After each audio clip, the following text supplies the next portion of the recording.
Hello, everyone, and welcome to the final MSI prediction show. It is going to be a really, really great match as we have, LCK finals, I guess, in the finals. We're going to get into that in just a little bit. But if you have never watched the prediction show brought to you by Prize Picks before, the way this works is we talk a little bit about the previous matches. We talk a little bit about our predictions overall for how we think the series is going to go, and then we go ahead and hop into some specific squares that we're picking from Prize Picks for people to decide if they agree with or disagree with, and it's kind of a fun thing. Pretty short show today since we only have the finals. But let's get into it. First off, he is not here, but before I introduce our co-host for the day, I want to shout out the other co-host who's been on every episode of the show except for this one, which is none other than Cubby. And I want to shout out that he was the only winner for last episode with the Kale under or over 33 and a half assists got 50 in the AL versus BLG game. And then he also said Knight and Elk would get under 24 and a half kills, and they got 21. So congratulations to Cubby. We'll give him a shout out. Wishes he could be here, but he's in the middle of like a golf tournament with his dad. Either way, let's introduce who's actually here. None other than Mahir. Mahir, how's it going? Your final day of games here in Vancouver. Are you sad about it? Yeah, I mean, it's kind of like a thing where you don't want it to be over because it's been so fun. But I do think it's kind of almost poetic that the finals are a rematch because the last time they played just a couple of days ago, it really delivered, as the series, and I'm looking forward to hopefully the same thing today. Yeah. How about you, Croissant? What if you've been watching MSI this whole time? What has this journey been like for you, and what does it mean to now be here, ready for the finals? I've been I didn't get to catch a lot of the games yesterday, but I tried to go back and look a little bit. I think MSI was amazing. I think it like gives a lot of context, and it's still for me like the appetizer before Worlds and all of that. It's a little bit weird to go from like MSI straight into EWC too, so I'm wondering if like people will be loving the continuous content, or if it'll be like there will be a big um what is it called when people get overloaded Like on something for a fatigue? bit, and yeah, the fatigue on it going into summer. But yeah, it's just cool to see my like T1 and Genji were definitely my two favorite teams at this tourney. So I am glad that so many series have gone to game 5, and I'm just hoping that it finishes really strong and it's not like a 3-0. Yeah. Well, I know you said you're still catching up on yesterday's games, but you've seen some of them. What have you thought of? Because last time we did this episode, it was, I think, Wednesday night before we watched the last two matches. What have you thought of the last two series? I'm really happy there wasn't any Callista Renata in those series. Dude, I wanted a First of Callista all, pick at Game Five last night so bad because I just thought it would have been hilarious. no, yeah, because I mean, I was very confident that someone in the T1 Gen G series would pick it, and then after how that one went, where I mean, people were talking about how like Masu's like Game 5 mistake on Lucian, like doesn't matter anything else. You don't even talk about the draft. Like that was the game decider, and I'm just like, did you not see what happened in the Callista Renata versus Corki game? Like that was so much worse in such a harder scenario, and Ruler still was not able to carry that game. And it's just like sometimes it's about draft. And uh, as much as I'm happy that Calista Renata was not played, I was really disappointed in Tabe's TF Ziggs draft. So Yeah. yeah, that was unfortunate, but I have an it interview happens. with him that's going to go up that he where he talks about that draft, so you'll probably end up finding Yeah, that interesting. yeah. Uh, all right, yeah, no, it was funny because Callista got hovered last night in Game Five, and I was like, "Let's go!" Let's go. It's become such an amazing thing. She's, I believe, 0-10 right now at MSI for people that have not been tracking. All right, Mahir, what have you thought of the last two series? I mean, honestly, my biggest takeaway is, and I guess you could have kind of deciphered this from earlier, like earlier series. This is the best form I've seen Guma in individually. It feels like all the narratives of him kind of just being a passenger have been shaken this tournament. Like obviously the last game he finished perfect. And I think certain drafts he set up really well. But it's like this is the best I've seen Guma play individually as far back as I can remember. It feels like at least 2 or 3 times a series he's having like a really incredible performance. So I think my biggest takeaway is the fact that this is going to be one of the best AD carry matchups of the entire tournament. I mean, these guys went crazy last time they played, and again, like it just feels like we got catapulted back in 2021 when those two guys were like the best ADs in the world. So Yeah. yeah. Well, let's talk a little bit about our predictions for today before we get into specific squares. I do want to hear from both of you what you think is going to happen because obviously we've seen these teams match up not too long ago. But what do you think what is your prediction for today and how's it going to go? You want me to go first or? Sure. Yeah. Yeah. It's kind of funny because I just dropped an interview with Kedro, and in it, I say I had T1 going to lower bracket and then losing again in finals. I feel like anyone who considers himself like analytical would probably lean Genji, but then T1, it's kind of like if you're a little bit delusional, it rewards you. So it's like I don't ever completely write off T1, but I do think it's gonna be Genji. I'd imagine 3-2 again. Okay, so you're flopping. Yeah, well, no, I was always Genji. I just like Okay. I enjoy T1, but I think Genji is the better Oh, team. sorry, I misheard you. Okay, so Yeah, you think Genji wins yeah, today 3-2. yeah. Okay. I will be cheering though for Yeah. T1. How about you, Croissant? How's it going to go down? It's it's tricky because you have like Genji versus T1 at an international, but you also have Genji MSI form. It's like all of these different narratives coming to a head. Yeah. But I would say that I'm really worried about how T1 is going to approach the mid pool. I think Faker has not won a game off of uh yeah, he's I mean it was actually nice to see him play Hui. That might have been his first Hui game ever. I'm not entirely sure, but like just so maybe he's found a formula cuz like he's been fantastic on Oriana Talia and the control mages that can also skirmish early, but on and now he has way to it too. But off of that, he's been struggling on like a lot of the picks. So I think I think I think T1 should not get the free Talia win that they've gotten in a lot of their previous series.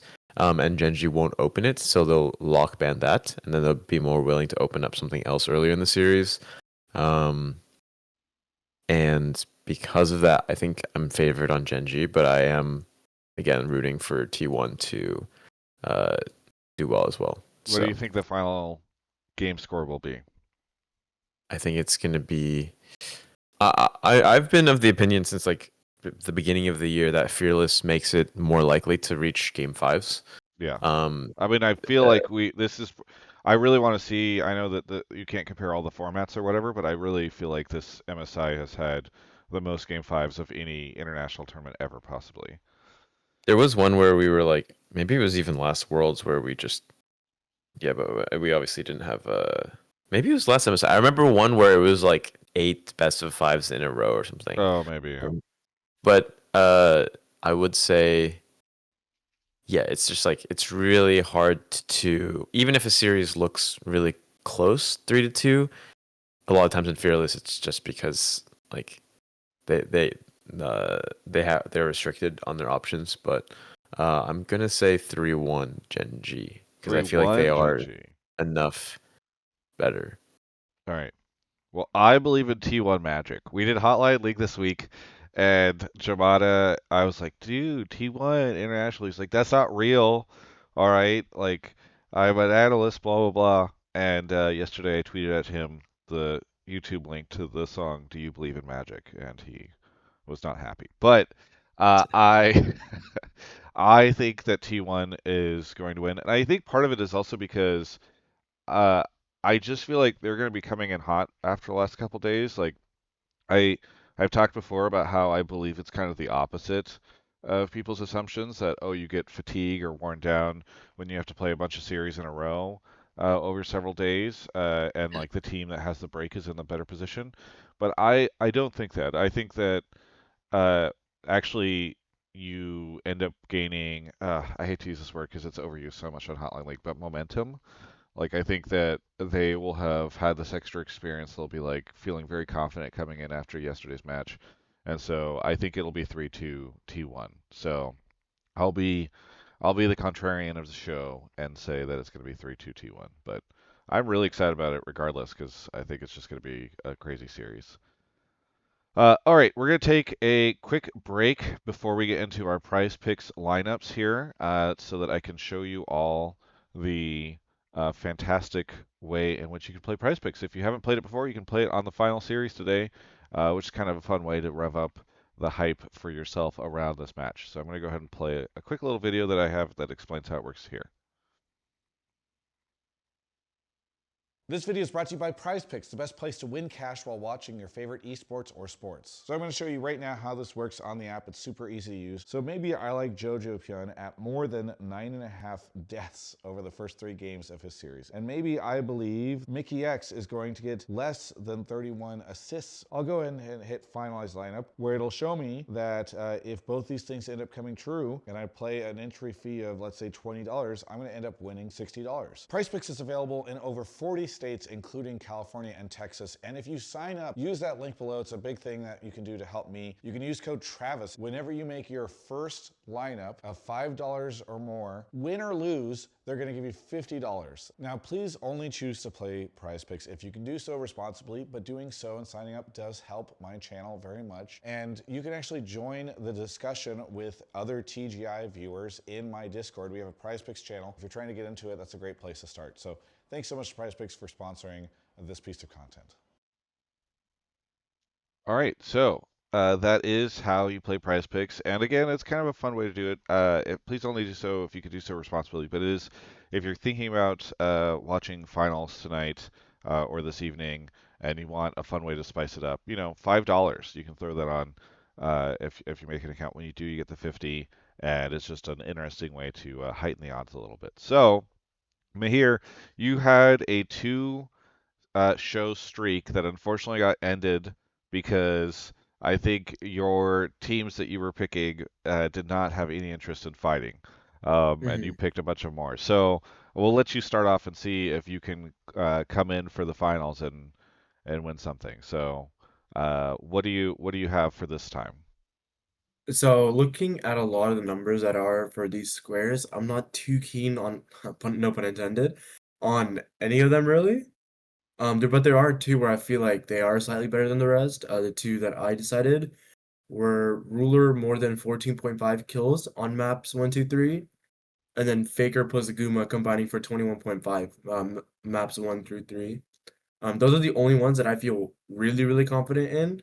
I feel like everything else is closer to a toss-up, which makes me a little scared. You said Faker and Guma at more than Yeah, Faker and 21. Guma combining for more than 21.5. Okay, and so Ruler Yeah. at more than 14.5 and Faker and Mhm. Guma at more than 21.5. So you said in the beginning of the show you really feel like there's going to be a lot of fighting between Guma and Ruler, and I guess the fact that you're picking more on both of them is clear evidence of that belief. Yeah, I mean, I think both, as I mentioned earlier, both AD carries have been having an incredible tournament. Especially like Ruler, we've seen like some comps where it's like they're literally like set up for him to succeed. And I feel like Chovy is still playing very high level League of Legends, but the nature of the mid meta, Chovy isn't really getting more of the kills. So it almost feels like a lot of the kills are just naturally allocated towards Ruler. So yeah, I think both AD carries will have a really solid series. I think they always mention a feature matchup on the broadcast. This would probably be my feature matchup if I had to pick one. Yeah. All right, Chris, what do you make of these picks? Oh, are you muted, Chris? I think you're muted. So yeah, I had the opposite side of Faker Guma, but I do. I was thinking a lot. There's like a really high chance that Ruler or Guma can like shoot above. I mean, if you look at their last series, is like Ruler has 14 kills, Guma has 14 kills, like kind of back and forth, right? Um, but I think as the teams like as they've already played against each other 5 times on this patch, and as Genji has gotten the opportunity to watch T1 play on Fearless, that's where I feel like the momentum thing is like maybe it'll still carry true. And I've always agreed with you, Travis. It's just like with Fearless dynamic now, I feel like there's actually a pretty big advantage watching, like sitting in the grand finals like slot and seeing a team come in and seeing them play all those games and being like, okay, here's how we stop their momentum. Here's how we like make sure the games are more controlled. And one thing that people said was that, you know, Genji maybe had these drafts that were like on average their drafts had more win conditions than T1, and they also had more uh, stable win conditions. But where they were struggling in the series was when they were opting into T1's like flow and just like letting it get too chaotic. And I expect that like it's hard for me to predict that Ruler or any individual player is going to get a ton of kills when I know that every one of the players has a draft that's centered around them or centered around a teammate. So like in the Senate game, Ruler is playing really well, right? But he's going to go like 3-0, like 12 as a stat line. Or in the like yeah, like Chovy's been playing a lot of Ari, Annie, etc., and taking away those picks from Faker. And in those games, he's also generally like higher assist count and kill count, and so um, that's why I'm projecting.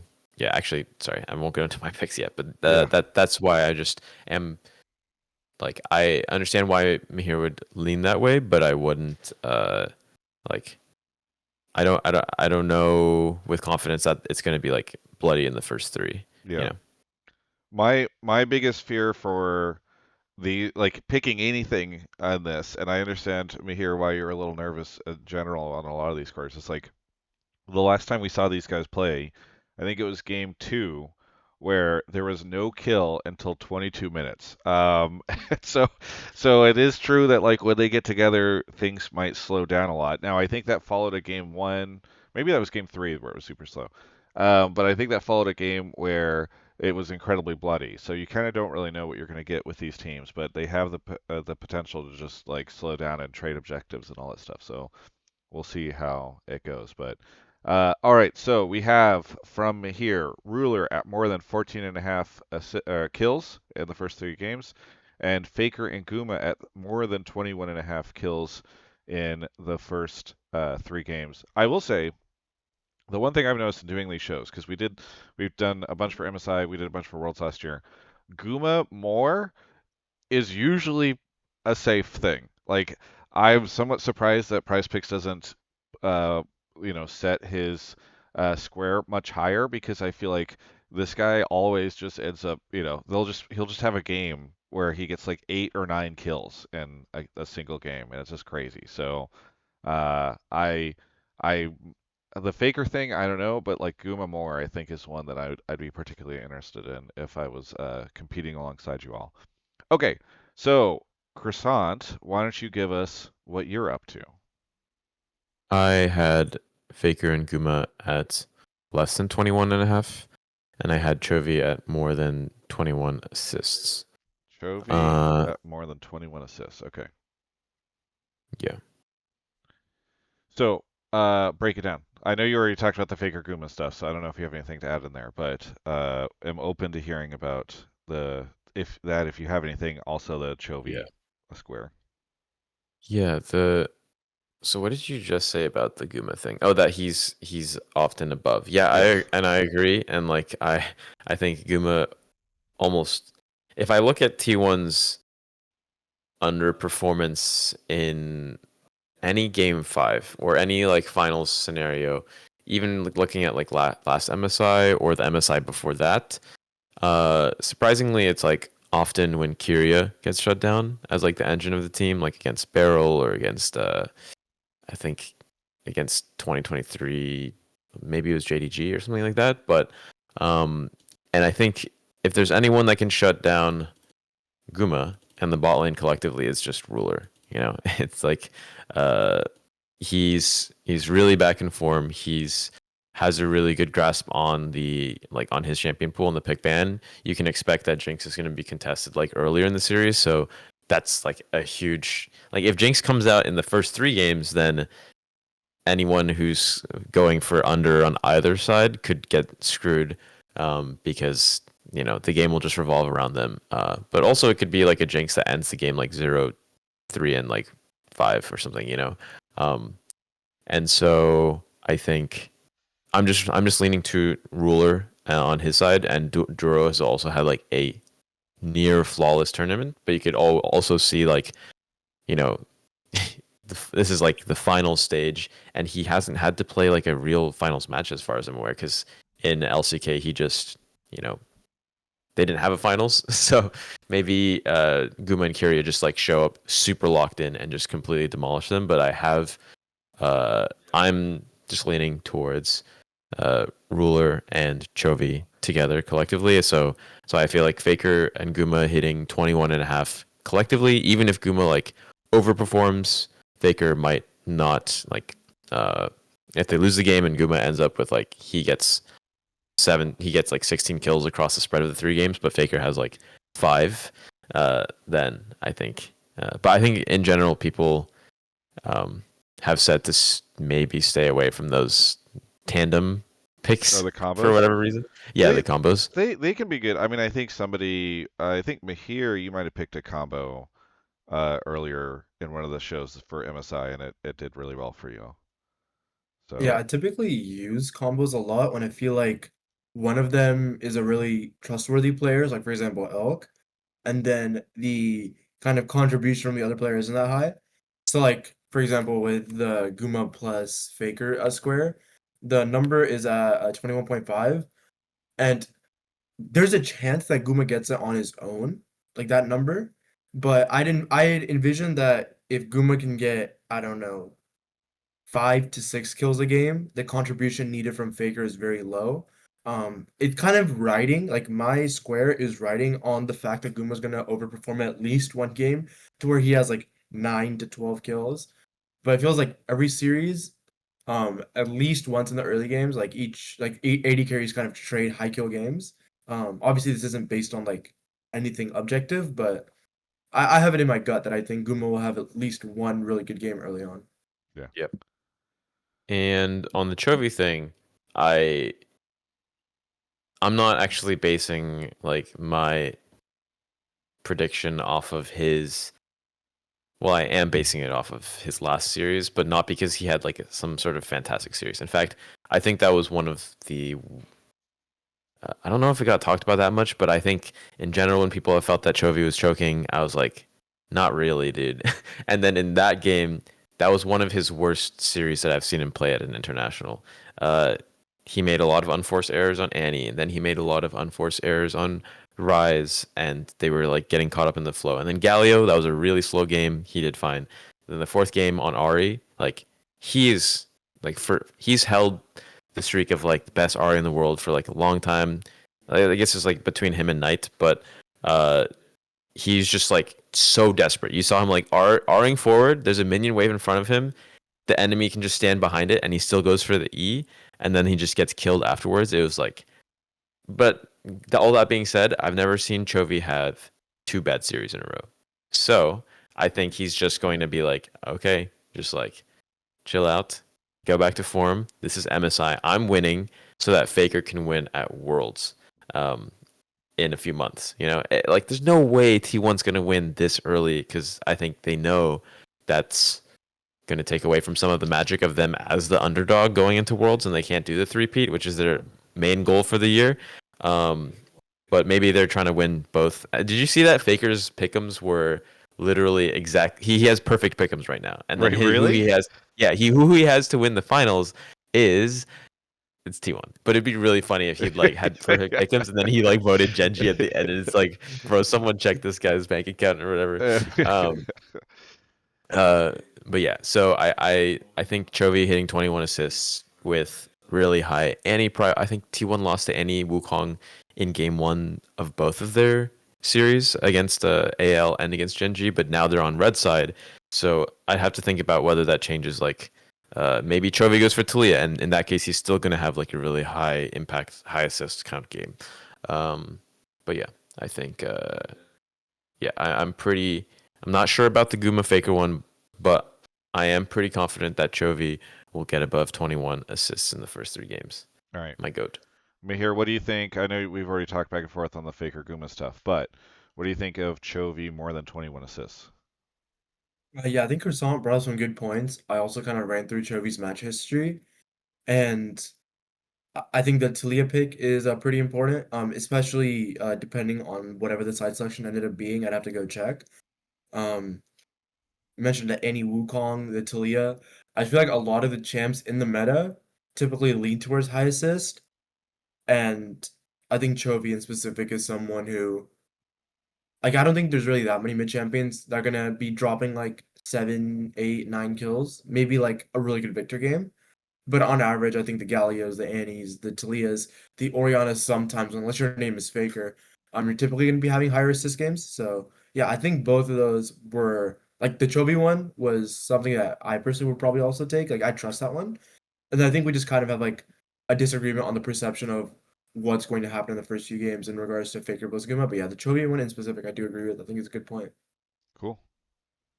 All right. So those are our lineups for the finals here. I think very fun to see that Guma and Faker feature very prominently in both of yours. But I think Guma is like the most interesting square on any prize picks board at a international event for League of Legends. That's been my takeaway from doing the show for a long time is that it's always fun to see how he does and if he goes more or and he's often on Price Picks, they have like the little fire emoji that they put on things that I think are really popular squares to pick, and I feel like he always has the fire emoji. In fact, today he has the most because they put a little score next to it, and he's at 972, which is almost double what Faker's is, which is 549. So Guva's a big topic of conversation amongst Price Picks players, I guess. Either way, I want to thank you both for joining me today. This has been really fun as we go into the finals. And thank you, PrizePicks, for sponsoring the show. This is our final episode of the League Prediction Show, but thank you so much to PrizePicks for making it happen. And yeah, any final shout outs from either of you? I don't normally do this, but since it's our final episode, anything you guys want to shout out here? Start with you, Mahir. Honestly, just shout out, obviously, you guys shout out Prize Picks. And then I mentioned this, I believe, last prediction show, which was a few days ago. Shout out to the fans because it feels like now that they really have something to cheer for, they're showing up. Whether it's the fans at the venue or whether it's online, the viewership numbers have been killing it. Um, it kind of feels like people have complained, they've been vocal about what they want to see, and it feels like because they've been so vocal, they've been able to get a tournament that really delivers. So yeah, shout out to the fans. That's a really good point. Yeah, I think Yeah. that's very fair. Croissant, how about you? Uh, yeah, I think shout out to the fans. You guys are the reason that we have Fearless. You guys are the reason that we have double elimination. Outside of course, Travis and LS and all the important people who have guided Riot's hand over the years through um, firm but constructive criticism.